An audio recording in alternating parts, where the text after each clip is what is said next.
is at 3:45, so they better finish, yeah? Good morning. Hello. Please have a good.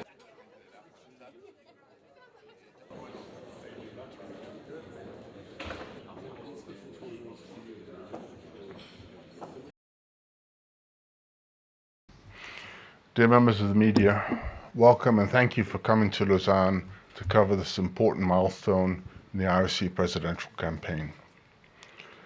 To start with, I'd like to extend my condolences to the tragic loss of life in the United States in the air accident, and especially to the members of the skating family.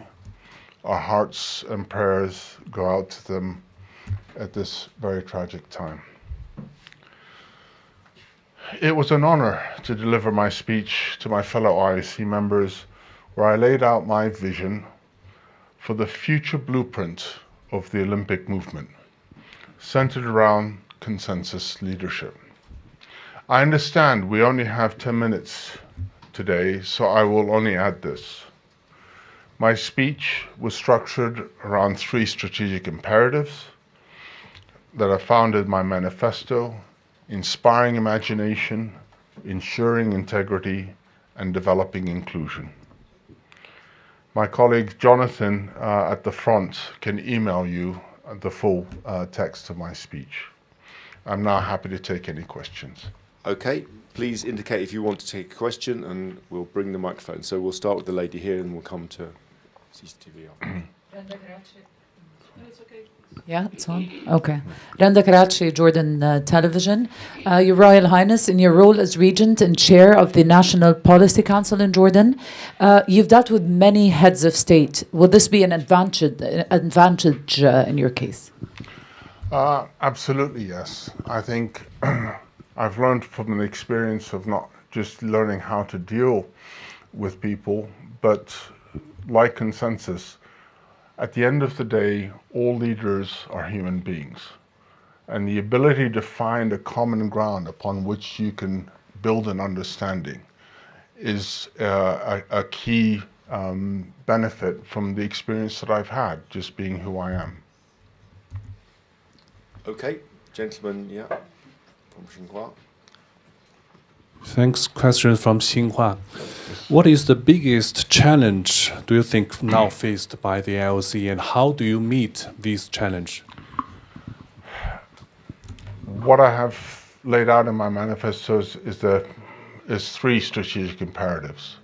But one of the, whether we're looking at integrity, whether you're looking at inclusion or imagination, there is, I don't think, a single imperative that exists.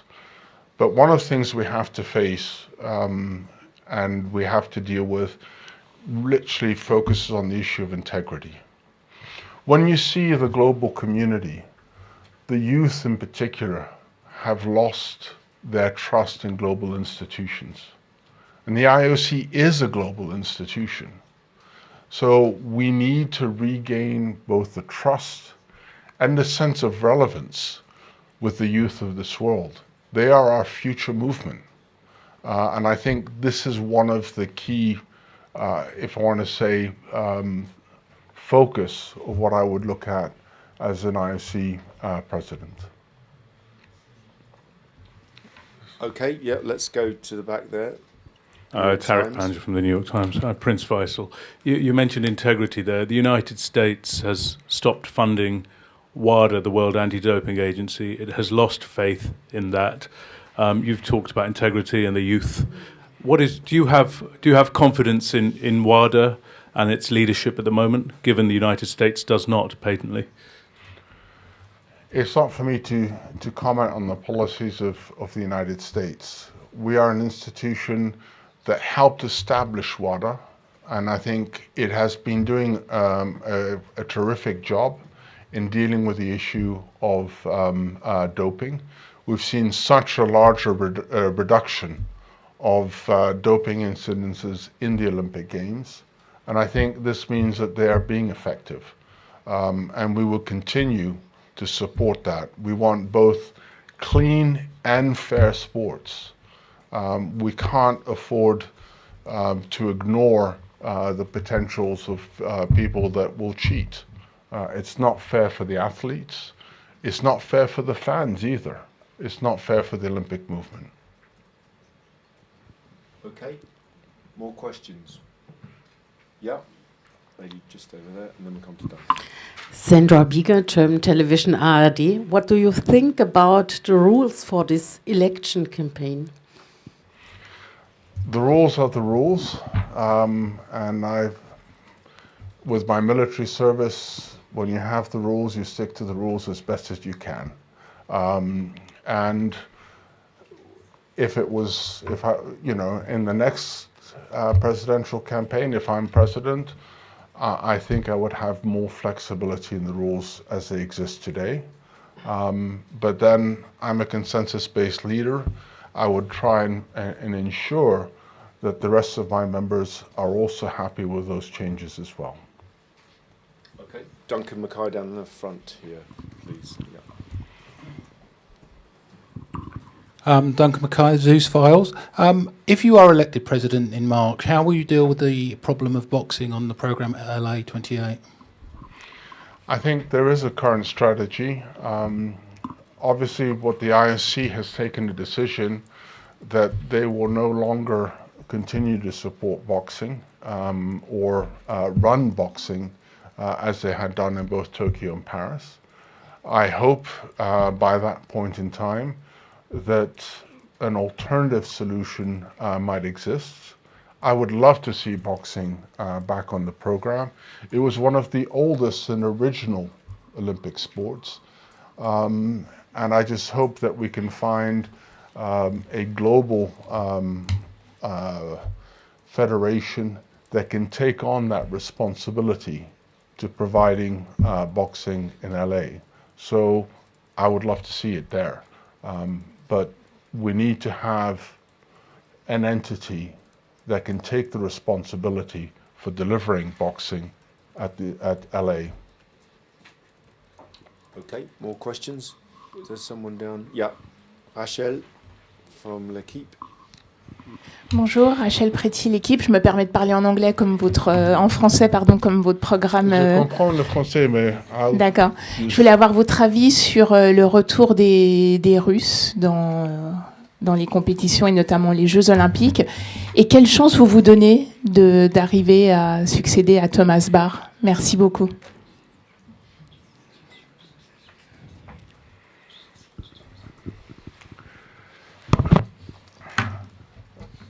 There's nothing I'd like more than to be able to have the whole world at the Olympic Games. I think that's what our objective is. It's about inclusion, not exclusion. But I also recognize that there are certain limitations and concerns about how to extend it. Right now, my understanding, the exclusion of Russian athletes is based on a violation of the Olympic Charter. As president of the IOC, my role and responsibility is to uphold the Olympic Charter. And as long as nobody is in violation, then there is no reason for sanctions. And I would very much like to find a mechanism that we can reintroduce it. The world is stronger when we are all together. And I think that is what the Olympic Games does. It brings the world together, whether as spectators, whether as competitors. When you're in the Olympic Village and you're seeing all different colors of uniforms and people walking around, talking with each other, that's the strength that we have. And it should be inclusive of all people and not be exclusive or limiting people from coming in. So I think that's, for me, what the Olympic ideal is about. But obviously, any nation that violates the Olympic Charter will face sanctions. Okay, I think we're coming to possibly the last question. Yeah, gentleman here, depends how quickly and if not, Hi, we'll come here. to a second. Okay. Hugo Curti from Swiss Media. You mentioned the rules of the election. What about the lack of transparency? Some people critique that in the process. What do you think about it? Like I said, if I was the president, I think I would be a little bit more flexible in the rules. At the end of the day, you've got to recognize that we are part of a global community, part of the global sports community. And what we're looking at as being candidates is to become the president of the largest sports movement in the world. And I think in fairness and transparency and integrity, the world has a right to know who is running and what they stand for. So as president of the IOC, I would allow for more flexibility, because at the end of the day, the world should know who its leaders are and should have an opportunity to meet them and understand what they stand for. Okay, thank you very much. And on that note, we have reached our 10 minutes. Thank you very much, Your Royal Highness. Thank you very much. And we will await the second one. Wish you a good day, and hopefully you'll have a productive opportunity.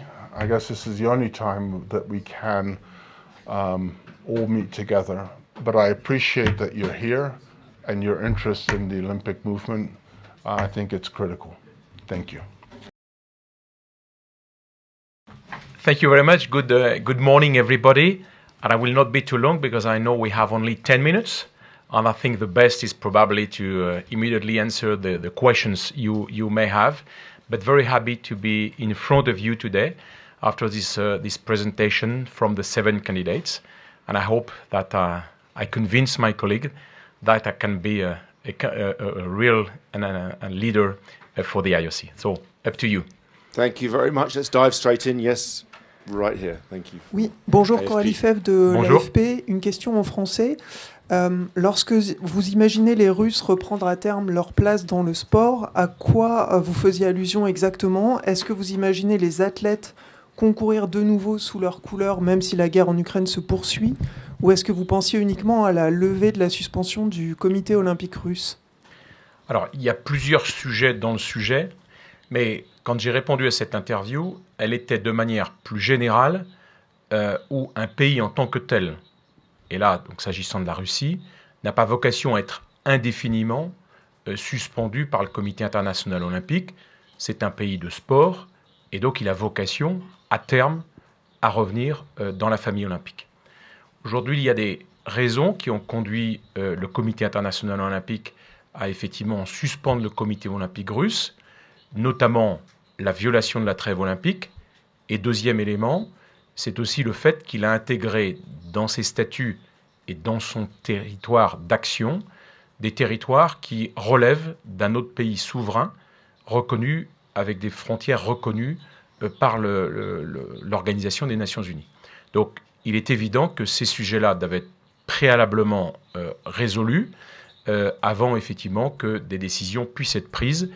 Et j'ai aussi dit qu'il semblait un peu prématuré aujourd'hui de prendre une quelconque décision, soit pour les Jeux Olympiques de 2026 ou à plus moyen et long terme sur la réintégration du Comité olympique russe. Okay, another question. Gentleman right here in the front, and then we'll come back. Bonjour Président, Christophe Bonjour. Biremzian, Radio France Internationale. Dans votre manifeste, vous avez notamment déclaré que des Jeux Olympiques en Afrique étaient souhaitables. En quoi est-ce important d'avoir un jour la présence olympique des Jeux Olympiques, grands Jeux Olympiques, en Afrique? Le CIO, il est sur les 5 continents. Le sport, il est universel. Les athlètes africains sont exceptionnels. Et l'Afrique, effectivement, n'a jamais accueilli les Jeux Olympiques, même si ils vont accueillir les Jeux Olympiques de la jeunesse. On le voit, l'engouement des Africains avec la Coupe d'Afrique des Nations, avec le championnat du monde de cyclisme à venir cette année donc, au Rwanda, et avec un certain nombre de collègues, on pense effectivement que les Jeux Olympiques doivent aussi venir en Afrique. Et moi, j'ai souhaité que les Jeux Olympiques qu'on puisse proposer que l'Afrique accueille un jour les Jeux Olympiques. Je n'ai pas fixé d'échéance, mais l'idée c'est quand même que dans la durée du mandat du président, 8 ans potentiellement renouvelables une fois, eh bien on est au moins attribué. Après on sait qu'il faut un petit peu de temps pour attribuer les Jeux Olympiques à l'Afrique. L'Afrique les mérite. Thank you very much. Okay, let's go to l'équipe here. Bonjour, Rachel Fréty, l'équipe. Comment ça s'est passé ce matin? Est-ce que vous avez présenté votre manifeste ou est-ce que vous avez des questions sur quoi et comment, comment vous percevez en fait votre candidature? Merci. Alors il n'y a pas eu de questions puisque les questions ne sont pas autorisées. Donc c'est simplement une présentation de la part des membres. En fait, je pense que l'idée, c'est pas de faire un plagiat et de recopier notre manifesto. L'idée, c'est de montrer, finalement, c'est quoi l'esprit de notre candidature. Et j'ai soulevé ce qui me semblait, pour moi, être le point le plus important. C'est quoi, finalement, les qualités pour être président du CIO. Et notamment, il me semble que c'est avant tout une question de leadership. Donc, leadership par la vision, leadership par l'unité qu'on est capable d'amener, leadership par le dialogue, par le respect de la diversité, de l'autonomie du mouvement sportif et aussi par sa neutralité politique qui est absolument fondamentale. Et bien sûr, j'ai détaillé quand même quelques éléments de mon manifesto. Okay, another question. Let's go to Xinhua there. Thank you. In your opinion, what is the biggest challenges faced by the IOC? How do you meet these challenges? So we have many challenges, and I try to describe the challenges we have. But one of the challenges, of course, will be the instability of the world. It's becoming more and more difficult, and sure, we'll have some crises to face in the future. And this is why we need also strong leadership. Climate change is also an issue. We see also what happened in the winter time in Los Angeles. And it's also certainly for one part also the result of the climate change. So that's also another topic. We have one of the key challenge will be also digitalization. The world is completely changing, disrupting. So that's of course one challenge. But what I also tried to explain this morning is how we can turn all these challenges into opportunities. We have opportunities to bring the world together. This is what we want. This is our vision. This is the ideal of the Olympic movement. We can also address properly the climate change. This is what Paris has done. We have also the potential esports Olympic Games. That's also a way to interact with the young generation. We can also reach a wider audience with the digitalization. So yes, we believe a lot of challenges, but a lot of opportunities to make the sport even a bigger sporting place. Okay, New York Times there, and then we're going to come down the front to this gentleman here. Hi, I'm David Tarek here from the New York Times. You mentioned climate change. We're all here in Lausanne. All these members have flown in. You've essentially stood in front of them and made a presentation. They haven't been able to ask you any questions. Given that's the operation, what was the point of everyone flying here if they can't interact with you at all? And how does that fit in with this climate change agenda? Thank you. So that's a good question, but I was not in charge to design the frame of this candidature. It's in the hands of the Ethics Commission. So the frame for this meeting was to have only a 15 minutes presentation from each candidate. So it was not really us to design this point. But I think also the fact that nearly all the members are on site. It's also because they consider it's important to see the different candidates, but also to see them in configuration, I would say. And for them to feel if the different candidates, they have the capacity to lead the organization, if they have the leadership, as I just mentioned before. But you know, in the IOC, we also try to increase the number of video conference meetings, and usually per commission, we don't have more than one commission here as a physical meeting in order to reduce our carbon footprint. But at some points, we need to meet. And this is, you know, an important step. It's in fact every 8 or every 12 years that we have this opportunity to debate about our future. And clearly, this is a moment, and this is why nobody wanted to miss this opportunity to at least listen to the candidates. Okay, dernière question. Nicolas Lepelletier pour le journal Le Monde. L'un de vos gros défis, si vous êtes élu, sera de parler avec le président élu Donald Trump, dont on sait que chacune des décisions peuvent modifier, bouleverser le paysage politique et sportif. Comment comptez-vous lui rappeler l'importance de l'autonomie et de la neutralité politique du CEO, sachant que lui est plutôt interventionniste? Alors, ça ne m'avait pas échappé qu'il était assez interventionniste. Et donc, naturellement, c'est là où, ce matin, j'ai dit aussi qu'on doit avoir un président qui est ferme sur les principes et avoir une capacité aussi de tenir ses discours. Le président Barr l'a parfaitement fait à plusieurs reprises. Bien, je aurai l'occasion de rappeler au président Donald Trump, si je suis élu et si je dois aller le rencontrer, que notre autonomie, en fait, n'est pas négociable. C'est la condition même du maintien du message qui est le nôtre, l'autonomie et aussi la neutralité politique. Les deux sont absolument fondamentales. On peut avoir différentes visions du monde parmi les membres du CIO, mais ce qui nous unit tous, c'est quand même le sport, cette vision qu'on peut rapprocher les peuples et les gens par le sport. Et je pense qu'il ne faut pas laisser la porte ouverte à penser que notre autonomie pourrait être négociée. Ladies and gentlemen, thank you for being here. I believe in the magic ability of sport to unite and bring hope. Yes, hope that anything is possible. And in a world of division and disruption, we need hope more than ever before. I'm standing because I believe that I have a proven track record and experience to deliver. I have successfully run large multinational corporations, led important commercial and political negotiations across business, sport, media and entertainment, foreign affairs, technology, a lot of areas. I've been very active in climate action, preserving millions of acres of rainforest.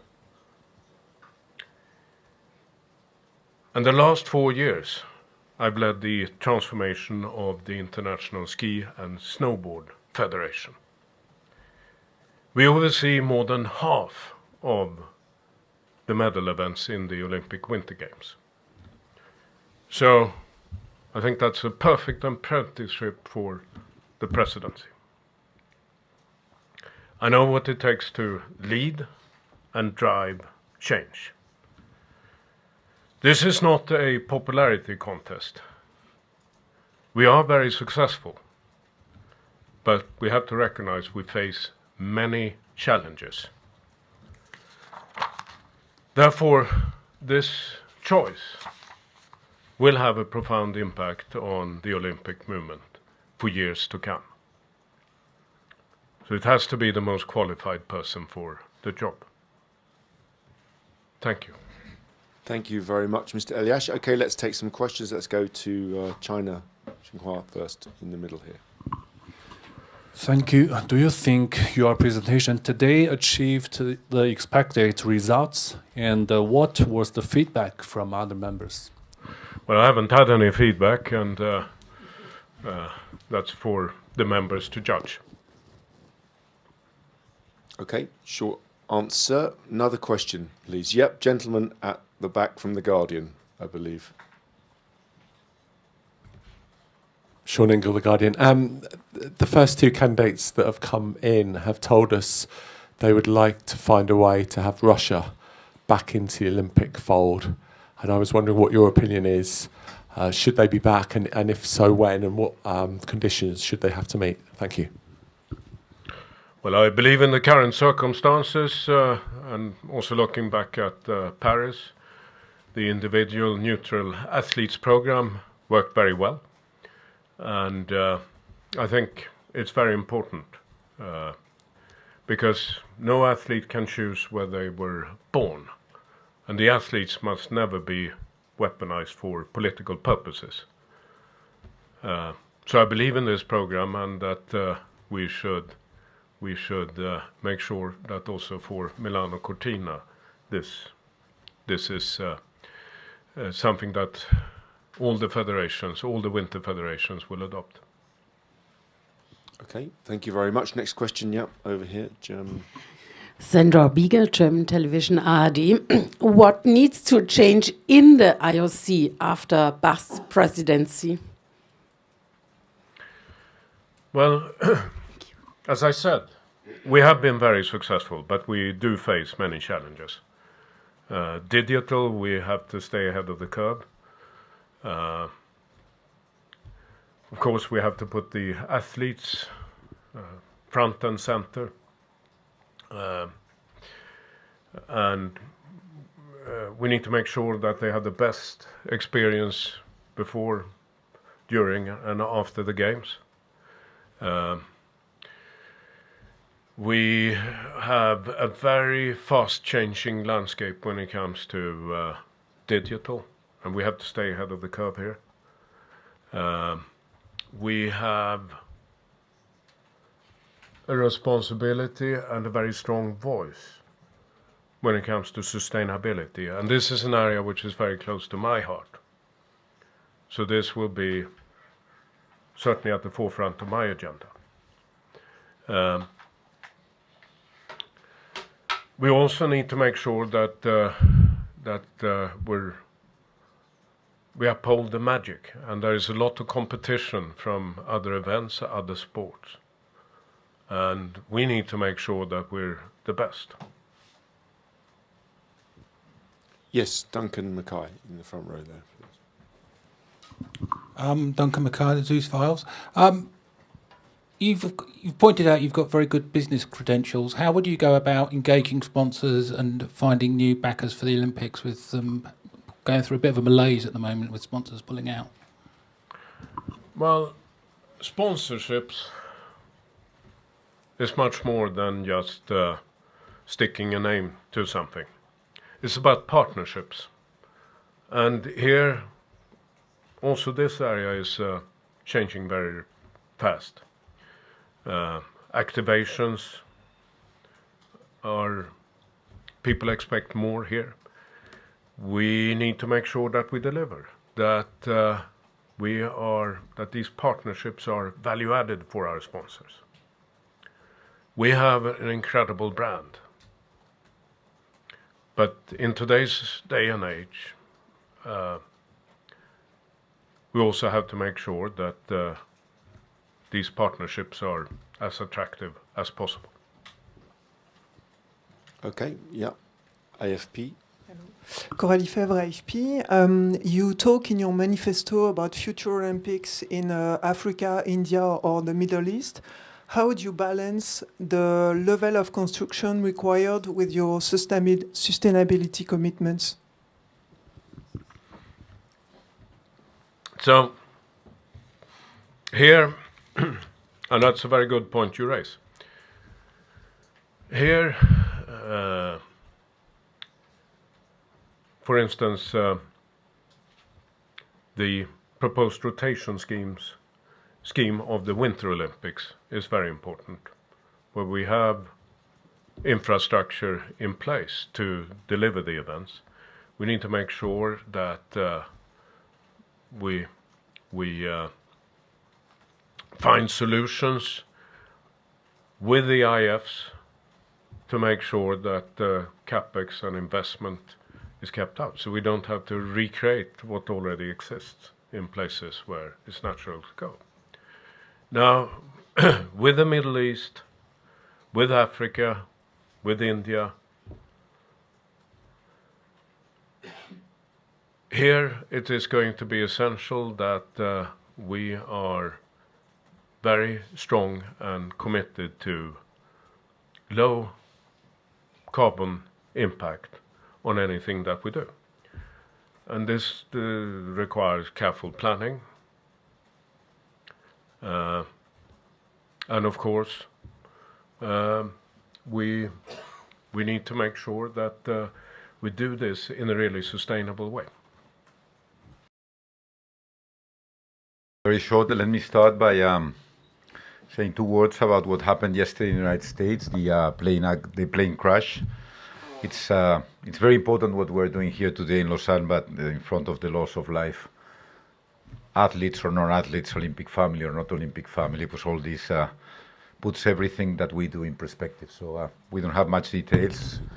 We hope for the best.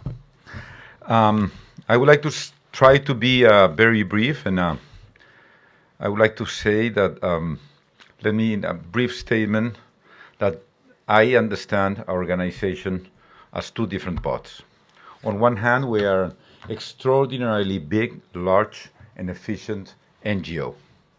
We distribute most of the money we generate in our business through the international federations, national Olympic committees, and the organizing committees to the base of the world's sports pyramid. So this is an NGO. It means diplomacy, it means politics, it means management, managing the games, managing the international federations, the relationship with them, national Olympic committees, governments, a bloody complex structure and difficult, and we are pretty good at that. The second, we need a powerful business machine to generate the necessary revenues to feed the NGO. So I think I'm here, and I did throw my hat in the ring, because I have significant experience in both sides. I've been more than 25 years in critical roles throughout the Olympic movement, and I've been more than 25 years in critical roles with my own company in the finance industry, that today, still today, after, 34 years since I founded it, still present in 8 countries in 3 continents. So those I think are, in a nutshell, my credentials. I think that we need leadership, and that's what I said to my partners, especially leadership. We must empower the members, the governance led by members and not by a selected few or selected notch of people is much better and safer for the future. And I think that that's basically what I wanted to say. So up to you. Let's go to questions. Let's have some different faces. The chap at the right, gentleman here. Yeah. Thank you. Yeah, questions from Guangming Daily. The world is now facing multiple challenges such as geopolitical tensions and climate change. If you are elected as the president of the IOC, how will you work to unite people around the world? Thank you. Well, listen, I said in my speech, and I hope that you have received it now or you will receive it momentarily, that one of the key things in our life is universality. Without universality, we lose significant part of our reason to be, the reason to exist. So we will continue in that line. We have to understand that this is a multi-culture and multi-everything world, and that it's different what the West or the East or the Big South or the small North might think. We have to be the house of everybody, and we are working hard for that, and we will continue. Okay, gentleman right at the back, yeah. Mr. Samaranch, Matt Lawton from The Times. What changes do you think you could bring in that you were unable to implement as a member of the executive board? Because you've just talked about empowering the membership, and yet you've been part of an executive board that hasn't empowered the membership. I think that we are after the Paris Games and after 12 years of President Bach, very important presidency that we had to deal with so many complications and so many threats. We managed to get the organization to move and evolve at a rapid pace in according to the times. What I'm trying to say is that rapid pace of change that we implemented is no way near enough to what is coming. The rate of change is going to continue to accelerate, and our obligation is to continue to accelerate those changes. So it's basically, I think we have a very important base, very solid base from the past, but the recipes of the, not of the ancient past, the recipes of yesterday will not make it in the future. So that is our main objective, our main obligation. Okay, thank you very much. Let's go to Jacqueline. Magnay from The Australian. Hello. Mr. Samaranch, your father, of course, was head of the organisation for a very long time. Do you believe that being the son is a help or a hindrance in your quest to become president? Well, I hope it's not, certainly I hope it's not either. I mean, my father left office 25 years ago. His legacy to me personally as his son, I appreciate that very much, and really his example is always with me, but the recipes of today have nothing to do with a presidency that ended up 24 years ago. Bear in mind, he joined the Olympic movement more than 60 years ago. Thank you very much. Okay, let's go to AP at the back there. First, Graham. Thank you, Graham Dunbar from AP. You're the most experienced IOC member. You were in the room 12 years ago when these similar presentations were made, and I don't think your rivals were. You know what the atmosphere is like in the room when candidates make their presentation. What was it like today? What was your sense of the feedback? Were they appreciative? Were they showing you anything? Come on, it's an impossible question. I was not a witness of my fellow candidates' presentations.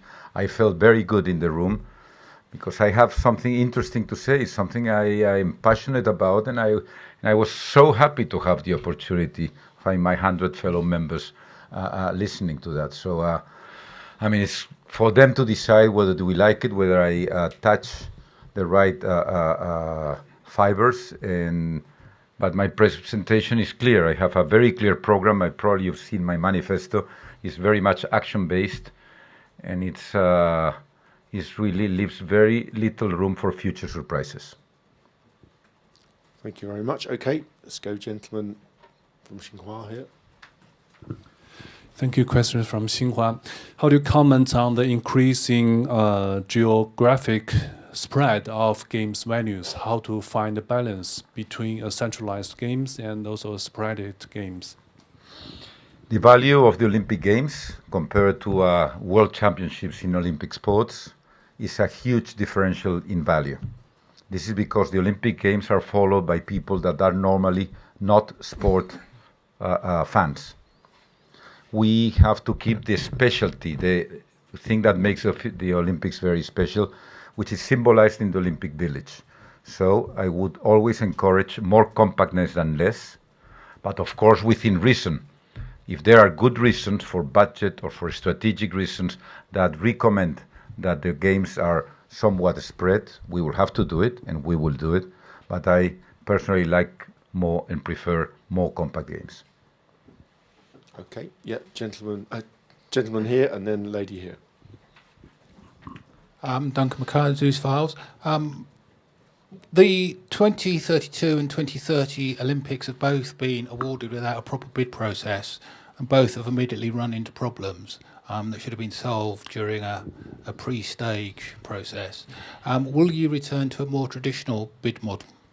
I think that we need to produce not a more traditional, but a better, a new, more aligned to the current times model that would include a final decision and a significant participation of all IOC members. Okay, we have 2 minutes left, so I think we've probably got time for one, possibly two. Depends on the answer. Randa Karachi, Jordan TV. You've been in the IOC for quite a long time, and it's been a legacy probably that you're carrying from your father. So if we look at the IOC currently, it's facing a lot of challenges. If we're talking about political challenges, if we're talking about climatic challenges, how do you believe your presence would add to the IOC, especially that you've been there for a long time? Thank you.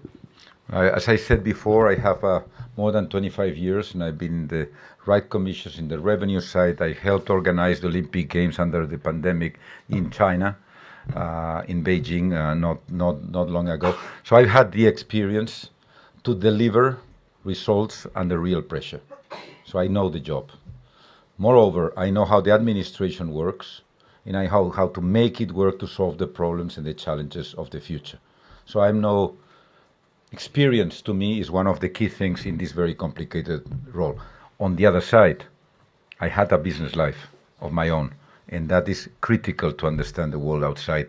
Are very cozy, or uncozy, but are very nice Olympic walls.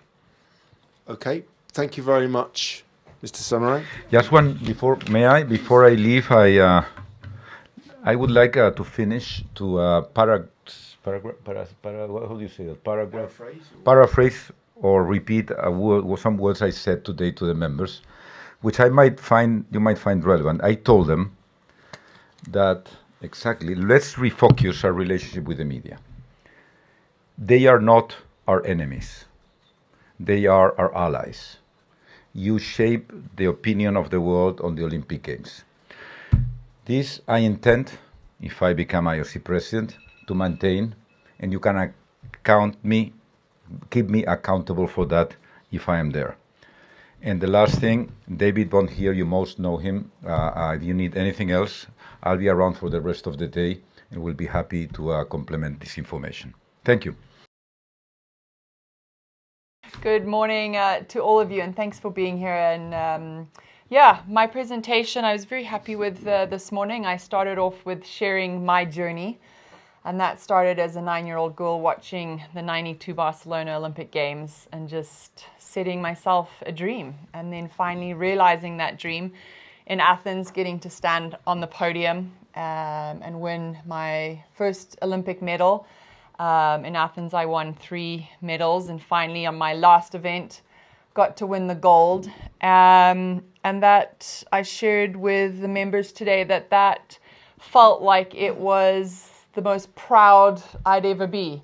But actually, when I got home to Zimbabwe, and many of you know, Zimbabwe wasn't going through a very good time at that point, and it was very divisive, very divided. But when I got home, it was a time of 3 days or 4 days of peace. And so I really got to see the power of sport. And that was why I was standing in front of them today. It wasn't just understanding how powerful and how transformative sport can be, but I've actually seen it and I've walked in it. And I want to continue doing that with all of the members. I shared a few ideas in and around some athlete programs. I shared some ideas in and around strengthening the IFs and their roles in delivering of the games. We shared a little bit and spoke about the NOCs and them leveraging off technology and AI to streamline and complement their workforce to benefit their athletes on the ground, and also to build up their capacity within the national federations. And then I finished off where I started. I spoke about a 9-year-old today, in today's world. They're not watching a television screen, they're holding a phone, and how that phone is going to be their change of changing their lives. It's going to be their starting point to connect with us through online streaming platforms. And it's going to be our chance to engage with them and ensure that we're inspiring them. And to take it even further, we're going to be developing and promoting applications that are going to allow them to train anywhere and everywhere in the world. And this is the world that we live in today. And let's embrace it and walk that road together. Thank you, Kirsty. Yeah. Okay, let's go straight to questions and answers. Yes, gentleman in the front right here. Ian Axon from Reuters. There's been some speculation that you're the candidate that President Bach would most like to see win. Do you enjoy his backing? I think President Bach has, you all know his background. And first and foremost, he's extremely loyal to the Charter. We all have a very good relationship with him. And I think he is being very fair to all of us at this point in time. Okay, let's go, gentleman here. Hi, Christophe Diranzian from Radio France International. As a sports leader, African sports leader, what are the main difficulties African athletes have to deal with, and how would you improve? So this is actually one of the points that I mentioned in my presentation today, that we need to find more ways of directly impacting and getting revenue to athletes before they become Olympians. That is generally the toughest, I think, most athletes find. I know in my journey, it was easy to get sponsorship once I'd won a medal. It was getting to that medal that was tough. So I spoke a little bit this morning about trying to identify different programs to help better support athletes on their way to becoming Olympians, and what could that look like for us, as well as after their athletic career, when they're stepping into their next chapter of life. How could we use our very expansive network to leverage and to give them and to catalyst them into their futures, and what that could look like for them. Thank you very much. Let's go to Duncan in the front here, and then we'll move back. Duncan McCarthy, Zeus Files. Just going back to the Thomas Bach question, why do you think the perception is that he is supporting you, because it has been around a long time now, and do you think it's harming your candidature?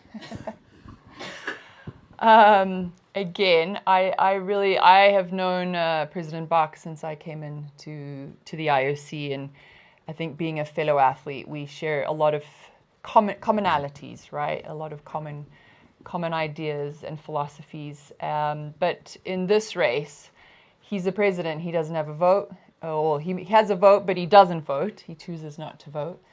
And I do very firmly believe that he is being very fair to all candidates. Okay. Lady in the front there. Hello. Hi. Nadine Sheikh Hassan from Jordan and AIPS Media. Being the only female candidate for presidency and from Africa, how do you plan to leverage that female power, let's say, knowing that you have a baby girl, 6 month old at home also? How do you plan to, let's say, manage that between home and being future president of the IOC? Thank you. Thank you for the question. First and foremost, I want to be the best candidate to win, not just because of my gender or from where I come from. And I believe I've got a lot of expertise to bring to this role and to leading the organization. When I was stepping into my ministerial role 7 years ago, I was pregnant with my first baby girl and had to quickly learn how to navigate and be a woman with a career, as well as a mum and a wife and everything else. And it can be done. I'm very lucky to come from Africa, because culturally we know and we firmly believe that it takes a village to raise a child.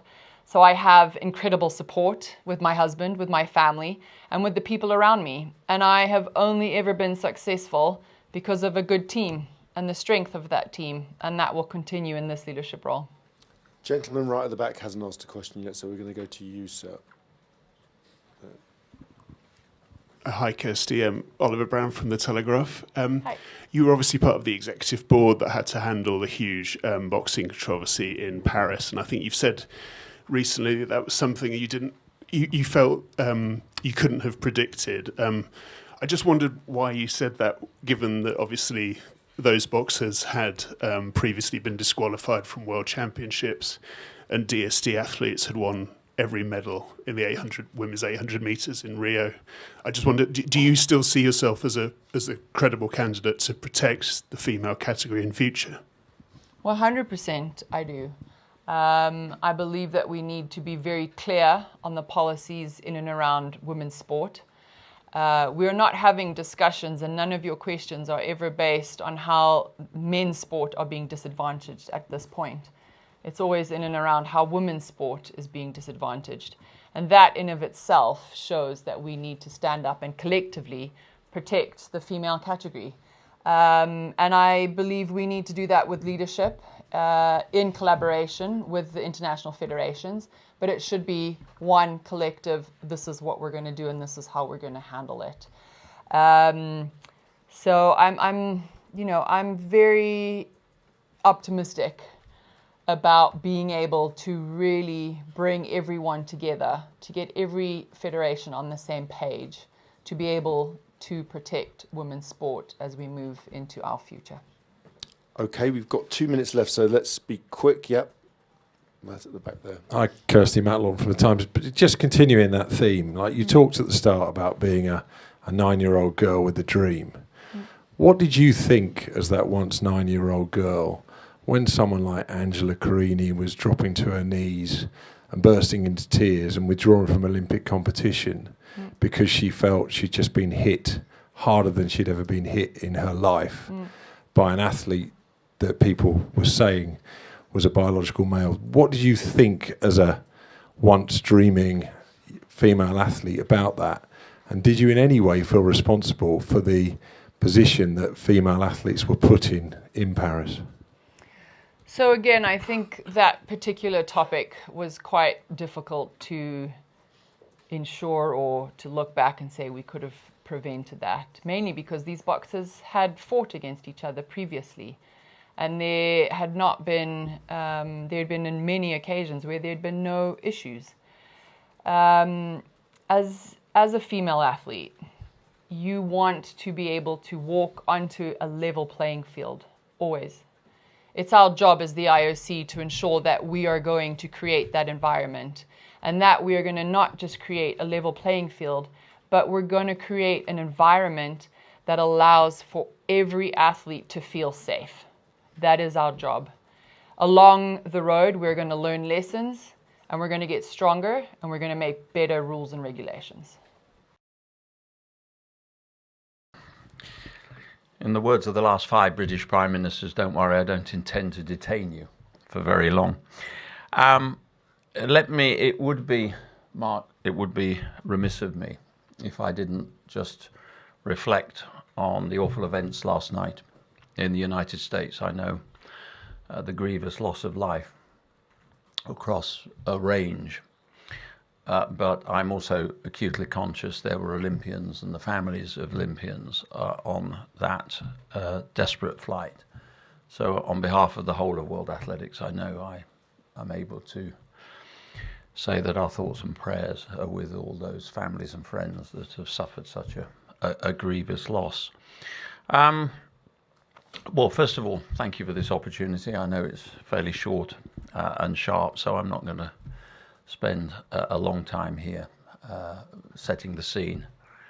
I enjoyed this morning's process. I hope I was able to communicate my love for the movement and the history that I hold very dear in that movement.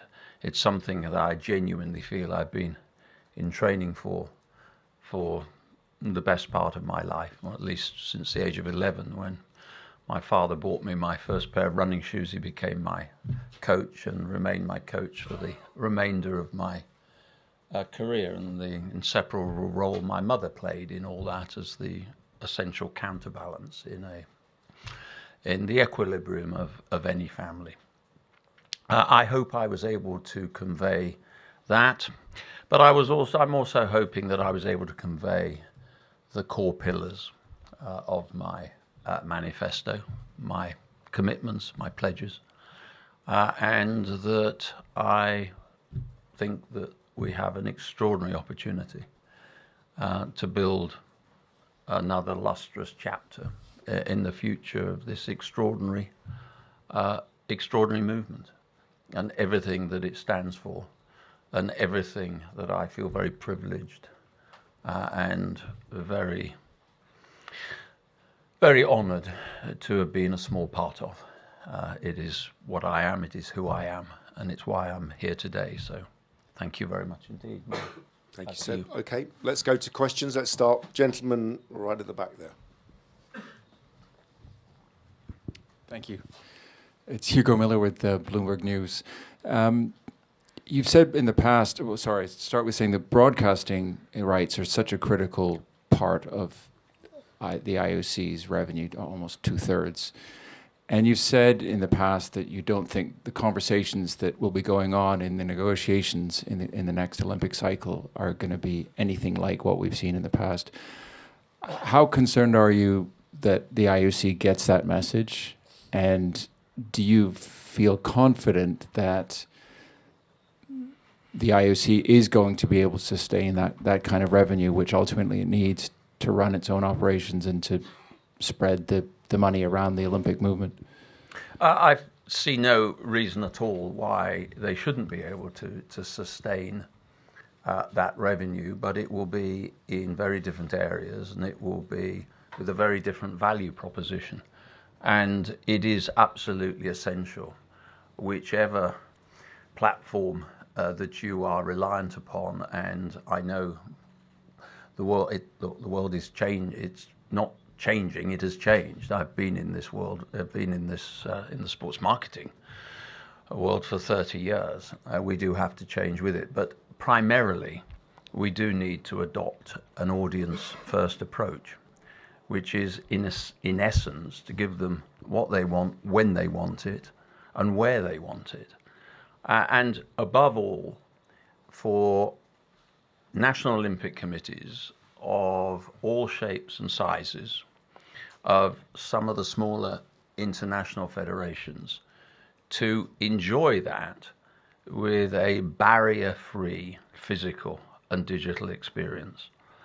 And it is really important that we recognize that when a National Olympic Committee or an international federation, but for sake of purposes today, because we're in the headquarters of our National Olympic Committees, that if we are going to have National Olympic Committees spending a lot of time promoting and building the reputation and the profile of athletes, that at the critical moment, those fans, those audiences in those nations and those National Olympic Committees are able to access that. And if you can't, then you have a challenge. So look, there are challenges going forward. They're completely navigable. And actually, interestingly, within the room that makes up the International Olympic Committee membership, you've got people who are extraordinarily experienced in that space. So yes, it is going to change, but it shouldn't pose us, an insuperable set of challenges. We are the equal of that. That's what this movement is about. Okay, another question. Yeah, Xinhua here in the middle. Thank you. Question from Xinhua. What is the biggest challenge currently faced by the IOC, and how do you meet the challenge? Thank you. The biggest challenge faced by the International Olympic Committee is no different, and it is not unique from any National Olympic Committee, any sporting organization, any club, private or public. It is how do you continue to excite and engage with young people? And how do you utilize, optimize fully the use of cutting edge technology? And we talk a lot about technology.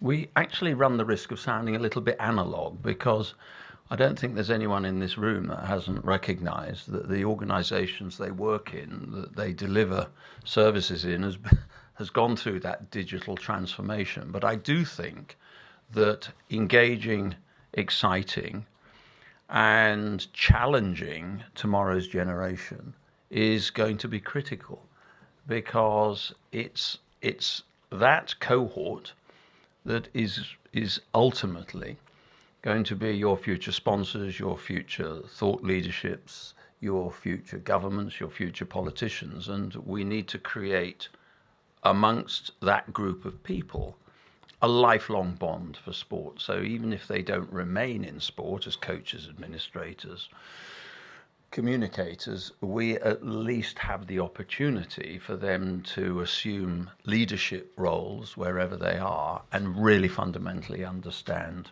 the nature of sport. And it is only that way that we will raise sport to the top of government agendas. So I see it as a larger landscape than simply one challenge, but engaging with young people is the key to unlocking so many of the other interdependencies.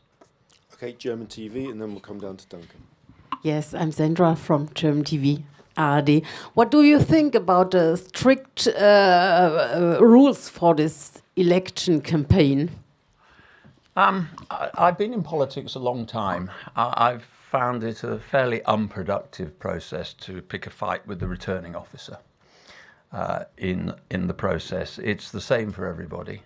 I do think we need to review, and I'm sure that whoever succeeds in March will want to look at that amongst other things too. So yeah, it's really important the membership are fully understand the nature, the style, the people that are putting themselves forward, and that can only be done with personal interaction. Okay, final question, I'm afraid. We've run out of time already. To Duncan. Duncan McCarthy, Zeus Files. Seb, 2005 you were leading the London campaign.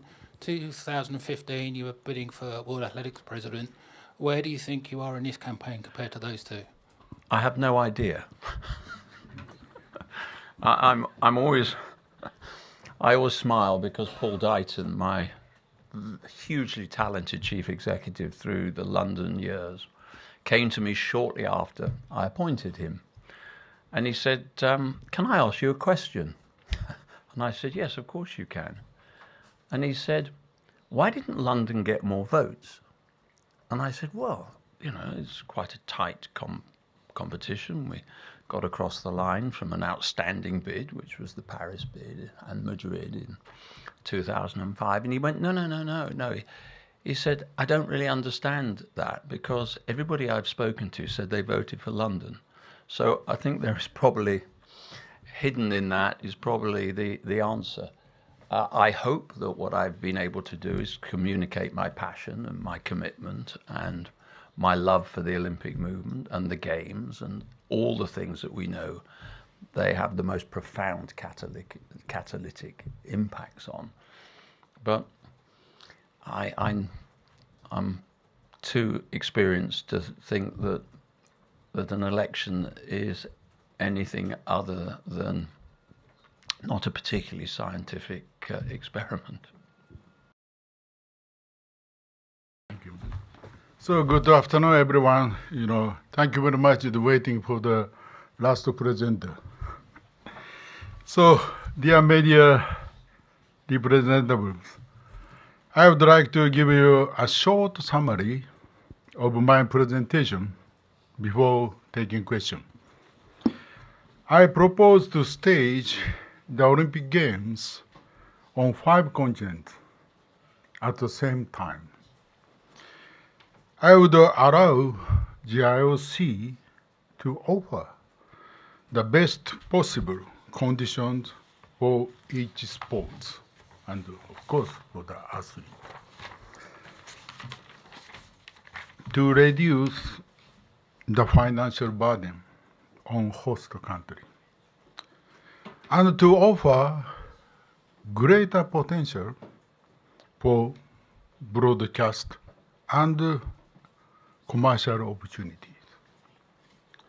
I also envision upgrading the IOC into a world sports organization, like World Health Organization, and expand its activities. It would remain independent of politics and uphold the barriers of democracy and transparency and gender equality. So that is a summary of the short summary of my presentation. I would like to Thank you very much, sir. Okay, let's take a question. Let's go straight to New York Times at the back there. Mr. Wanatave Tariq Panji here from the New York Times. You come across a bit more of a revolutionary candidate looking at your manifesto. Where did you get this idea of the 24-hour Olympic Games across several continents, and how well has it gone down with people you've spoken with? It's first is why I make this idea, because is Paris Olympic game, big success, great Olympic Games, but the other hand, is all, not all, but many National Olympic Committee have a many problem. For the economic problem, and also for the not good relationship with the government, like that. Why this happen? Because presence of sports in each country, in the world, is not so high, not enough high. That's why, if in the 5 continents, we together working and promote for the Olympism, I think that is sports, presence of the sport is grown. And have 24 hours because time zone is different. That's why for the broadcaster can give the 24 hours for the program. Is this correct? Thank you very much. Yep, we can go to another question. Let's go to gentleman. Yeah, there next to Graham. Yeah. Thank you. I'm Ken Skinoza from GG Press. It's a simple question. How was the reaction of audience today? Thank you. Yeah, I think that is everybody happy. Is everybody. My opinion, many people want the revolution in the waiting for the innovation. Because, future is not extant for the past. We must create a new future. But I think that many IOC members thinking. Okay, let's go to Xing. Oh no, let's stay here with Kyodo. Hello, this is Takafumi Yoshida from Kyodo News. I have a question about the World Sports Organization. You want IOC to upgrade to World Sports Organization. Why do you need for the IOC to become the World Sports Organization? You mean name changing too, I think, but not only name changing. So far this Olympic format start from 18th century. Will continue, but now, and of course, every time it's upgrading. Okay, for the few Paris Olympic Games and also Tokyo Olympic Games come to the urban sports, upgrade. But now, but again, I will tell you again. But for the presence of the sports in each country is not so high, not enough high. That's why it's only for the organize for the Olympic game cannot reach more high presence. If come to the World Sports Organization is not only for the Olympic Games. We must contribute for the society. We must make for the new business for the sports. 21st century is a industrial revolution come from sports and healthcare. This is my vision. That's why is not focus for the Olympic Games. We must see more wide view for the sports. Sports can contribute for the society. Sports can contribute for the people. So that's why is more activity we must find. Okay, thank you very much. Gentleman, next to GG Press, Thank you. This is Kazuno Hirachi from Yomiuri Shimbun. I'd like to ask you regarding bicameralism of IOC. What is the bicameralism? Bicameral, the two chambers. Yeah, two chambers. You wrote about in manifesto. Two chambers. The two chambers, the two houses of governance. Two chambers. Yes, understand. So what is the reason behind that? And could you tell me the reaction so far you faced with your friends in IOC? Thanks. Because is many IOC member has many good idea not only IOC member, also the outside of the IOC member, same. Okay, today it's 7 candidates. 7 candidates, they have each different idea. We must take this idea. We must listen their opinion. And we must develop for the sport. That's why is, open, without, open the IOC, is I think that we cannot do developing. Okay, yeah, let's go to our colleague from Jordan. Yeah, here.